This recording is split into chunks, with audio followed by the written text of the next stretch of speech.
তার স্বামীকে হত্যার ভয় দেখিয়ে তাকে বাধ্য করে একাধিকবার রমজান মাসে রোজা ভাঙিয়ে তাকে ধর্ষণ করা হয়েছে। এই তথ্য প্রমাণাদি আমাদের কাছে এসেছে। বিচার বহির্ভূত হত্যাকাণ্ডের খলনায়ক হিসেবে পরিচিত ছিলেন হাসিনার পোষা র্যাব অফিসার আলিফউদ্দিন। খোদ বাহিনীর মধ্যেই তিনি কুখ্যাতি পেয়েছিলেন টার্গেট শুটার নামে।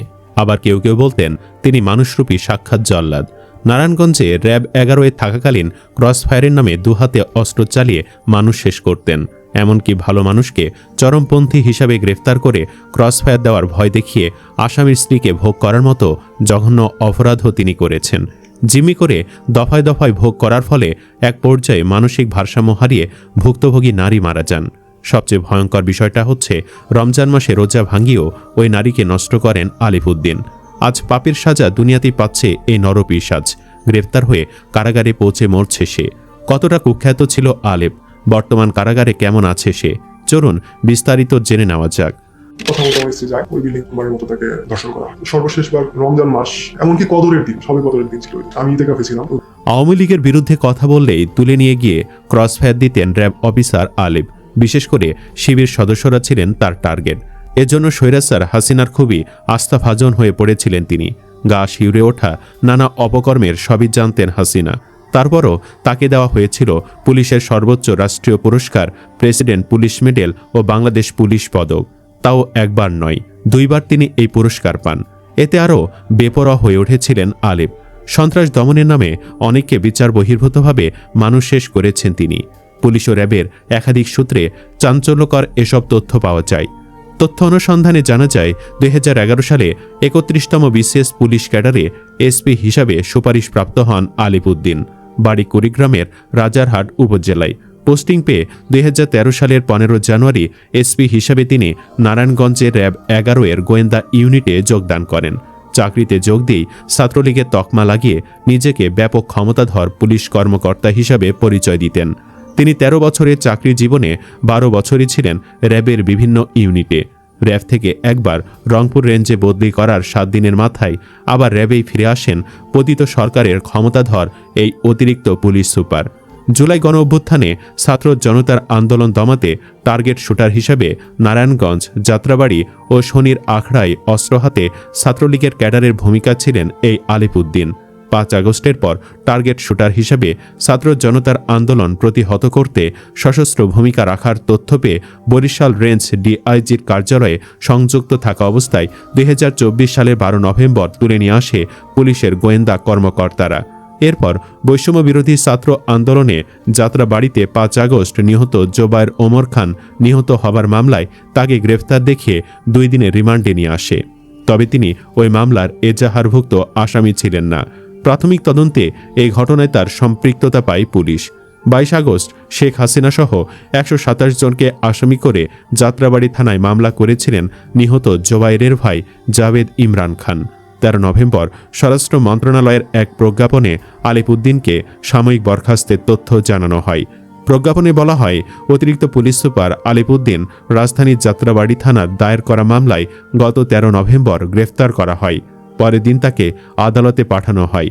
তাকে 2018 সালের সরকারি আইনের 39-এ 2 ধারার বিধান অনুযায়ী সাময়িক বরখাস্ত করা হয়।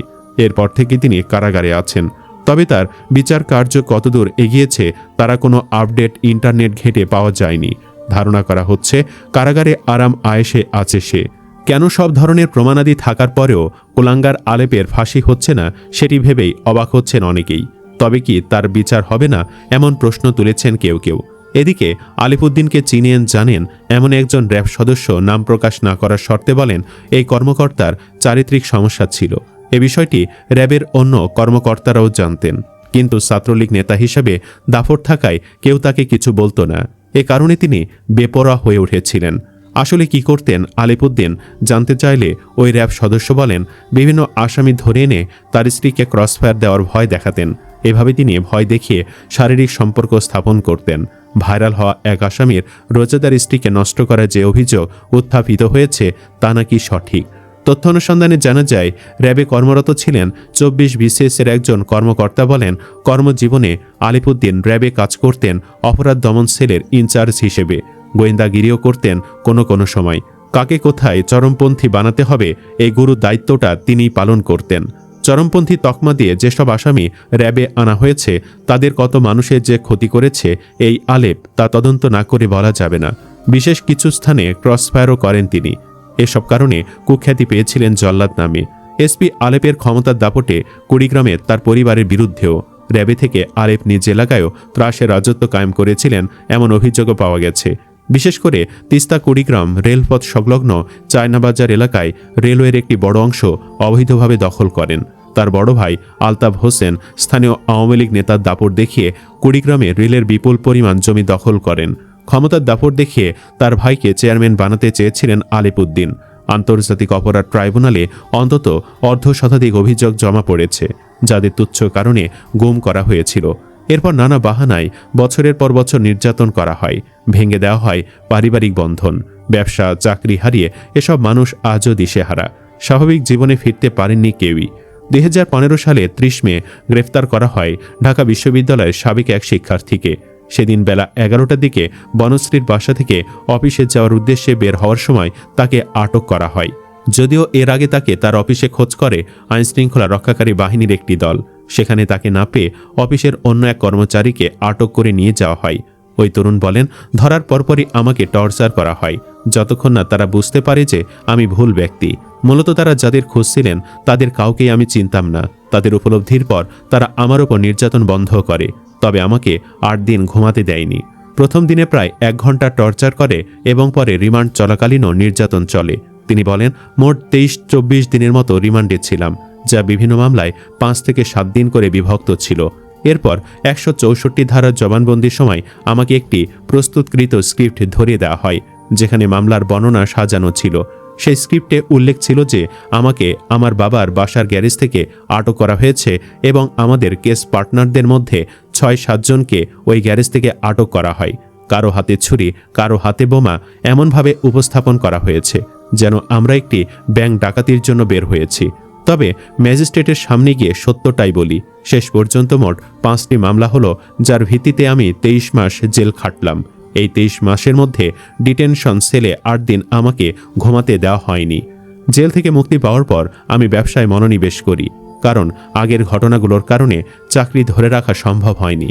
2018 সালে ফেব্রুয়ারিতে আমি আবারও বিপদের মুখোমুখি হই। আমার ব্যবসা প্রতিষ্ঠানের সুপারভাইজার ফোন দিয়ে জানায়, কালো গ্লাভসওয়ালা মাইক্রোবাসে কিছু লোক আমাকে খুঁজতে এসেছে। আমি পালানোর সিদ্ধান্ত নেই, কিন্তু এর ফল হয় ভয়াবহ। র্যাব প্রথমে এক গাড়ি নিয়ে আসে, তারপর 3টি গাড়ি নিয়ে আমার খোঁজে তল্লাশি চালায়। আমার শ্বশুর বাড়িতেও অভিযান চালানো হয়। আমাকে না পেয়ে তারা আমার স্ত্রী ও শ্যালককে ধরে নিয়ে যায়। 3 দিন তারা র্যাব 11 এর হেফাজতে ছিল।